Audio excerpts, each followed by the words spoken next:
አብዱ ቀጥል። እሺ አብዱል ቴንኪዩ ሜቢ ሰምታችኋል? ምን አልከኝ? ሰምተሃል? ጥያቄያችንን ነበር። ቁርአን የአላህ ቃል ነው ወይስ አይደለም ነው? ሜቢ ፈቃደኛ ከሆንክ አቂዳ ማወቅ እችላለሁ። አታሪን ነው ወይ አሻሪን አቂዳ የምትከተለው በዚህ ጉዳይ ላይ? አቂዳ ምን ማለት ነው? እምነት ወይንም ደግሞ በዚህ ጉዳይ ላይ አለ የምትቀበለው አስተምሮ። የአላህ ቃል ፍጥረት አይደለም። ይህ ነው የአላህ ፍጥረት አይደለም ስትል ቃሉ የተፈጠራለን። ቃሉ የራሱ ነው። ኦኬ ቃሉ ስትል ለምሳሌ ምኑን ይዘህ ነው? ፊደላቱንም ያካትታል? ድምፀቱንም ያካትታል? እንዴት ነው? የተናገረውም ሊናገር ያሰበውም የእሱ ቃል ነው። ለምሳሌ አሁን ከቁርአን ውስጥ ይሄ ፍጡር አይደለም ስትል እስኪ ያስረዳል። የምፈልገውን ክፍል ጥቀስና ፍጡር አይደለም ስትል ይሄ ከአላህ የወረደ ቃል ነው ይላል። ለምሳሌ ኦኬ አላህ ደግሞ ፈጣሪ ነው። ፈጣሪ ደግሞ ፍጡር ሊሆን አይችልም፣ ምኑም ነገር ማለት ነው እኮ። አሁን ቁርአኑ የአላህ ቃል ነው ፍጡር አይደለም ስትለን በምን ቋንቋ ነው የወረደው? በአረበኛ። በአረብኛ ኦኬ። ስለዚህ አረብኛ ቋንቋውንም ያካትታል ማለት ነው እንትኑ ፍጡር አለመሆኑ። ፊደሉን ሳይሆን ቃሉን ነው። ቃልና ፊደል ይለያል። ቃልና ፊደል ይለያል። ኦኬ ስለዚህ ያለ ቃል ነው የወረደው ቁርአኑ። የአረብኛ ፊደል የአላህ ፍጥረት ነው ፊደሉ ግን ቃሉ ግን ያተገጣ በአረብኛ የተነገረው ቃል የአላህ። ምን አልከኝ? ኦኬ አላህ ለጅብሪል የነገረው በምንድን ነው? በምን ቋንቋ ነው መልዕክቱን ያስተላለፈው? የነገረው አላህ ሱብሓነሁ ወተዓላ በፈለገው ቋንቋ ይናገራል። ከዚህ በፊትም ላሉት መልእክተኞች በየራሳቸው ቋንቋ አናገራቸዋል። ጅብሪል መጨረሻ ላይ ነቢያ ሰለላሁ ዐለይሂ ወሰለም ተገልጿል በአላህ ፍቃድ። ስለዚህ የመጡት ህብረተሰብ አረበኛ ስለሆነ በአረበኛ ምክንያት ስላለው ነው። ከምክንያት ጋር ነው እንጂ በአረበኛ ብቻ አይደለም። ለአረብ ስለተላኩ በአረበኛ እናገራቸው። ስለዚህ ቁርአን ተብሎ የሚጠራው ምንድን ነው? ቃሉ ነው። ቃሉ ስትል ለምሳሌ አላሁ ላ ኢላሃ ኢላ ሁወል ሐዩል ቀዩም ላ ተእኹዙሁ ሲነቱን ወላ ነውም። ይሄኛው ቃሉ ይሄ አሁን የነበብኩልህ ቃል በአማርኛ በለው እስኪ። አላሁ ላ ኢላሃ ኢላ ሁ ከአላህ ሌላ ምንም ፍጥረት ከአላህ ሌላ ጌታ የለም ማለት ነው። ካላህ ሌላ ምንም ጌታ የለም የሚለው አማርኛውም ፍጡር አይደለም ወይንስ አረብኛው ነው ፍጡር ያለው ነው? አማርኛውማ የሰው ልጆች አስበው እንትን ያለው የተረጎሙት ነው። በሰው ልጅ ጭንቅላት የተተረጎመ ነው እንጂ በአላህ ፍቃድ የተተረጎመ ስላልሆነ የኛው ቁርአን አይደለም፣ ትርጉሙ ቁርአን አይደለም። ስለዚህ አረብኛ መሆን አለበት ማለት ነው ፍጡር ላለመሆን። ስለዚህ ቋንቋውን ያካትታል ማለት ነው። ቋንቋውን አሊፍ ባታውን አያካትትም አልኩ እኮ። ፊደሉን አያካትትም። ፊደልና ቃል ይለያል። ቃሉ ከሆነ እኮ ችግር የለውማ። በየትኛው የምትለው አላህ አንድ ነው ለማለት በአረብኛም በለው አማርኛም በለው ቃሉ ቃል ነው። ቋንቋው አብሮ ፍጡር ካልሆነ አማርኛም ላይ አላህ አንድ ነው፣ በአረብኛም አላህ አንድ ነው፣ ልዩነት የለም። በእንግሊዝኛም አላህ አንድ ነው፣ ተመሳይ ነው የሚሆነው።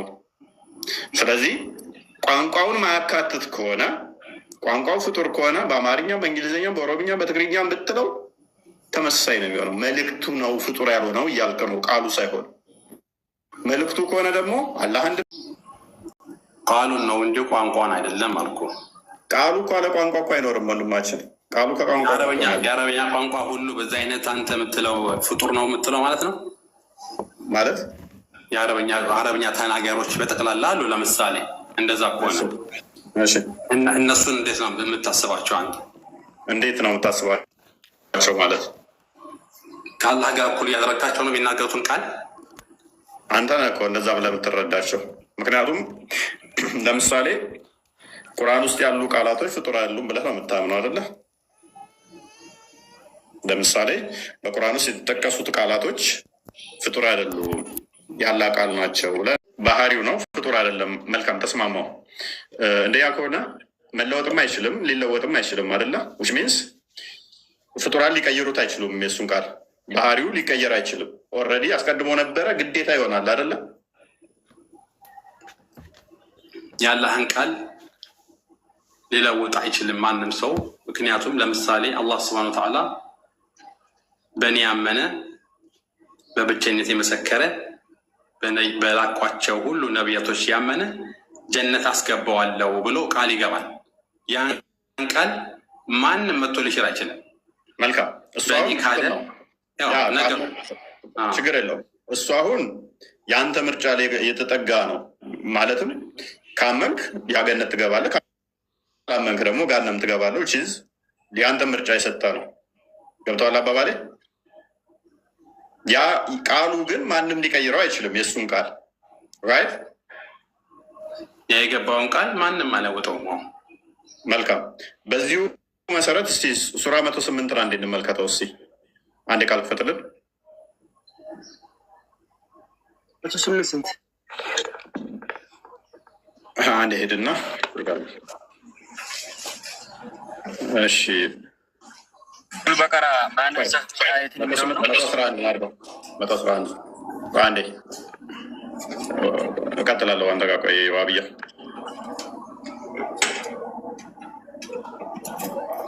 ኦኬ ቅድምን ብለህናል። ያለህን ቃል ማንም ሊቀይረው አይችልም ብለህናል። ተስማምተናል። እሱ ራሱ የእሱ ነው ብለህናል። አራማን ሚተርክ ኦኬ። እንደዛ ከሆነ ይህንን ቃል አቡላብ መቀየር ይችል ነበረ? አቡላብ ይህንን መቀየር ይችል ነበር?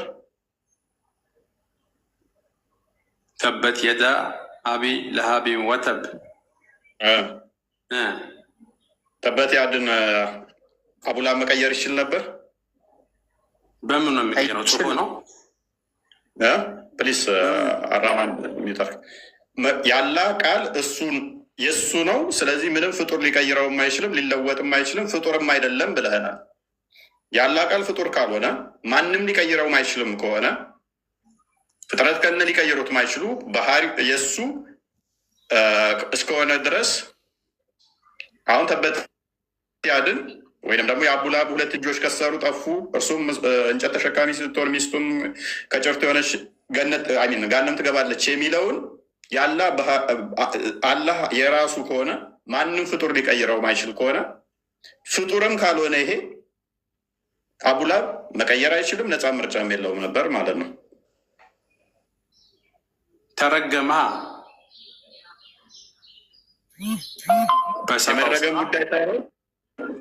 የመረገም ጉዳይ ሳይሆን በሰራው ጉዳይ ሳይሆን ይሄ ቃሉ ምን ብለናል? ያላህ ነው ፍጡር አይደለም ማንም ሊቀይረው አይችልም ብለናል። ልክ ነው። ስለዚህ አቡላብ ምንድን ነው ማለት ነው? ገና ሳይፈጠር ያላህ ባህሪው ምንድን ነው? አላህ ራሱ ያላህ ምን ሚላለ የአቡላብ ሁለት እጆች ጠፉ ከሰሩ እሱም እሷም እንጨት ተሸካሚ ስትሆን ጋነም ትገባለች ከጭርት የሆናች ሚል አላህ ላይ ነበረ። አቡላብ ደግሞ ይህን መቀየርም አይችልም። ምክንያቱም ያላህ ስለሆነ ያላህን ቃል ማንም መቀየር ስለማይችል ደግሞ ፍጡር ያልሆነ ትእዛዝ ነው ይሄ። ፍጡር ያልሆነን ትእዛዝ ፍጡር ሊለውጠው አይችልም። ዊች ሚንስ አቡላብ ምንም ማድረግ አይችልም ማለት ነው። አዎ ምንም ማድረግ አይችልም። ስለዚህ አቡላብ መጠየቅ አይችልም ማለት ነው። በዛ ስኔት ደግሞ አቡላብ በዚህ ካራክተሩን ተጫወተ፣ ሄደ፣ ሞተ። ጋንም ከገባ ተጠያቂው ማን ይሆናል ማለት ነው? አላህ ነው። ምክንያቱም ያላህ ፍጡር ያልሆነው ቃሉ አቡላብ የሚባልን ፈጥሮ ጋነም የመክተት ስለሆነ የአላህን ቃል ባህሪው ራሱ ፍጡር ያልሆነው ቃሉ ማይለወጠው አቡላብ ጋነም የሚገባል የሚል ስለሆነ ምን ስላደረገ ነው አላህ ስብሐነ ወተዓላ የረገመው? ህዝቦቻቸውን ሰብስበው ከማድረግ ይላል። አያያዝም ምክንያቱም ከማድረስ ጋር ካያያዝከው ቴንኪው ብየቀበልህና ያላ ቃል ፍጡራን ላይ ጥገኛ ይሆናል ማለት ነው። ዊችዝ በነገሮች የሚወሰን ከሆነ ያላ ቃል ምን ይሆናል? አሁን ደግሞ አስቀድሞ ያልነበረ ነገሮችን እያየ የሚቀያየር ይሆናል ማለት ነው። እንደ ነገሮች እኮ ነው ቁርአንን ያወረደው አላህ ሱብሓነሁ ወተዓላ በ23 ዓመት ውስጥ። ምክንያቱ ስቲል ችግር የለውም እንደ ነገሮች ቢወርድም ይሄ ቃሉ ግን ያላህ ቃል ነው አይደለ? ፍጡር ያልሆነ ጊዜው ሲደርስ አወረደው እንጂ የአቡላብ እጆች ከሰሩ ጠፉ ገሃነም ይገባል እሱም እሷ የሚለው ያላህ ቃሉ ነው። ማይጠፋ ቃሉ፣ ዘላለማዊ ቃሉ እርሱነቱ ልክ እንደ እጁ እንደ እግሩ እንደ ፊቱ የእርሱ የሆነ ነው አይደለ? ይሄንን ደግሞ ፍጡራን ሊቀይሩት አይችሉም። እጁን ልቀይር እንደማችል ያላህን አይን መቀየር እንደማችል ሁሉ ቃሉን መቀየር ማችል ከሆነ አቡላብም ሆነ አንተ ራስህ ዛሬ የምመጣው የአላህን አይን ማቀየር ካልሆንክ አብዱል እንደዚህ ይሆናል እንደዚህ ነው ብሎ ካለህ መቀየር እኮ አይችልም ነገር። ምክንያቱም ልክ እንደ አይኑ እንደ እጁ ቃሉ ኦልሬዲ ስለነበር ማለት ነው እኮ። በአላህ ስብሐነ ወተዓላ ሁሉን ነገር ሲወስንና ቀድር ሲያደርግ በመጀመሪያ ደረጃ በአንድ በኩል ብቻ አይደለም የሚጻፍለት። ያ ሰውዬ ምርጫ ሰጥቶታል። በዛ ህዝብ ሁሉ መሀል ተነስቶ ብቻውን ነቢያ ሰለላሁ ዐለይሂ ወሰለም አጎት ነው። ነቢያ ሰለላሁ ዐለይሂ ወሰለምን ተቃወመ ማለት ነው። አሳዲቁ ለልዓለሚን ካሏቸው በኋላ እኔ የምነግራችሁን ነገር ታምናላችሁ ወይ? ከዚህ በኋላ ጀርባ ጠላት ይመጣል ብላችሁ ታምናላችሁ ወይ ሲላቸው አዎ እናምናለን አሉት። እንግዲያውስ ልንገራችሁ፣ እኔ ከአላህ የተላኩ መልእክተኛ ነኝ፣ ከሰዓት ላድናችሁ ነው የመጣሁት ብሎ ሲናገር ምንድነው እምነት ሲባል አላህ ስብሐነሁ ወተዓላ በብቸኝነት ማመን ነው። 365 ጣዖታችን ተው ሲላቸው ከዛ መሀል የአቡ ለሀብ የሚባል ሰውዬ አላህ ስብሐነሁ ወተዓላ ምርጫ ሰጥቶታል። ያን ነገር መቀበል ወይ አለመቀበል፣ ሁለቱም ነገር በአላህ ስብሐነሁ ወተዓላ የታወቀ ነው። ቢቀበል አላህ ስብሐነሁ ወተዓላ ወደ ጀነት ይከተዋል። ባይቀበል ደግሞ አላህ ስብሐነሁ ወተዓላ በግልጽ እንደዚህ ነግሯል ማለት ነው። ስለዚህ ምን አይነት ስህተት ያመጣብሃል መሰለህ? ያላ ቃል ይህ አይቀየርም ብለን ተነስተናል። ያላ ቃሉ የእሱ ነው፣ ልክ እንደ እጁ ነው፣ እንደ አይኑ ነው። አቡላብ ገሃነም ይገባል የሚለው ያላ ቃል ነው ተባብለን ከተስማማን በኋላ ምንም አይነት ምርጫ ብታመጣ ወንድማችን፣ ምንም አይነት ኦፕሽን ብታመጣ 99 ምርጫ አንዷ እቺ ከሆነች 99ኙን መምረጥ አይችልም። ለምን መሰለም አይችልም? ያላ ቃሉ ማይቀየር ነው፣ ልክ እንደ እጁ እንዳይኑ ነው። እርሱም ደግሞ አቡላብ ገሃነም ይገባል የሚል ነው። መምረጥ አይችልም። መምረጥ ነፃነቱን ኦልሬዲ ነፍጎታል። ምን በሚል አቡላብ ገሃነም ይገባል የሚል ወስኖታል። ከቀየረውማ ምን ይሆናል? አላህ ፍጡር ይሆናል ማለት ነው። ይበልጥ ወይንም ደግሞ ያላ ቃላት የሚለዋወጥ ይሆናል። ላግዘው አለውን ቆይ አንድ ልናገር። ቀጥል። አላህ ስብሐነሁ ወተዓላ እውቀቱ አንድ ብቻ አድርገህ ወሰንከው አንተ። አሁን ለምሳሌ በቃ ይሄ ሰው ጀሃነም ይገባል ብቻ ነው የተጻፈው ብለህ ነው የምታምነው አንተ። እንደዛ አይደለም። አላህ ስብሐነሁ ወተዓላ አሁን ለምሳሌ በምሳሌ ብነግርህ እኔ ስቶፕ ሳይ መኪና እየነዳው ዝም ብዬ ገብቼ ሳላይ ዋናውን መንገድ ሳላይ ስገባ በፍጥነት መኪና እየመጣ ያ መኪና ሊገጨኝ ብሎ ቆመ። ሳይገጨኝ አክሲደንቱ ሳይፈጠር ማለት ነው። አሁን ያ አክሲደንቱ አለመፈጠሩ አላህ ያውቀዋል። ያ ደግሞ ሳይሆን ቀርቶ ያ አክሲደንት ቢፈጠር ያልተፈጠረው ነገር ማለት ነው፣ ገና አልተፈጠረም እኮ። ያ ቢፈጠር ደግሞ ምን አይነት ሲቹዌሽን ላይ እንደመሆን፣ ህይወቴ እንደማጣ ወይ እጄ እንደማጣ፣ የት ሆስፒታል እንደሚሄድ፣ ምን እንደሚሆን እሱን ደግሞ ያውቀዋል። ያ ነገር ቢከሰት ሀሳቡ ቢሆን ግን አልሆነም። ገባ አባባሌ? አሁን የአቡ ለሀብም ነገር ልክ እንደዚህ ነው፣ በእውቀት ደረጃ ማለት ነው። የጀሃነም ነው ብቻ ተብሎ አልተደለም የተጻፈው። እስቲ ንገሩኝ እስቲ። ያ በመጀመሪያ 16 74ን ጥሰሃል። እኛው ነው ምሳሌ ቶፖሎጂካሊ ተመሳሳይ ላልሆኑ ነገሮች ምሳሌ አትጠቀም ቁርአኑን ስለሚከለክል። ሁለተኛ ግን በሁለተኛ ደረጃ አቡላብ እጆች ገሃነም ይገባሉ እያለ ግልጽ እየተናገረ ሁለት ኦፕሽን አስቀምጧል እያልክ ነው። ሁለት ኦፕሽን ካስቀመጠ ገነትም ገሃነምም ይገባ ይችላል ካለማ ከኔ እውቀት አልተሻለም ማለት ነው። እሱ ደግሞ እንደዛ ብሎ ፐርሰናል ግለሰቦችን ጠር ቅድም እኮ አሁን ተስማምቼልሃለሁ። ምን ስትል የታዘዘኝ የተገዛኝ ገነት ይገባል ስትል፣ እኔ ደግሞ ቫይስ ቨርሳል ምን አልኩ? ካልታዘዙት አላህን ካላመኑ ገሃነም ይገባሉ የሚለው ኦብቪየስ ነው፣ ይታወቃል። ይሄ ጄኔራል ሩል ነው። ሰዎች ካመለኩት ከተከተሉት ገነት ይገባሉ፣ ካላመለኩ እንደዛ ብሎ መናገር ችግር የለውም።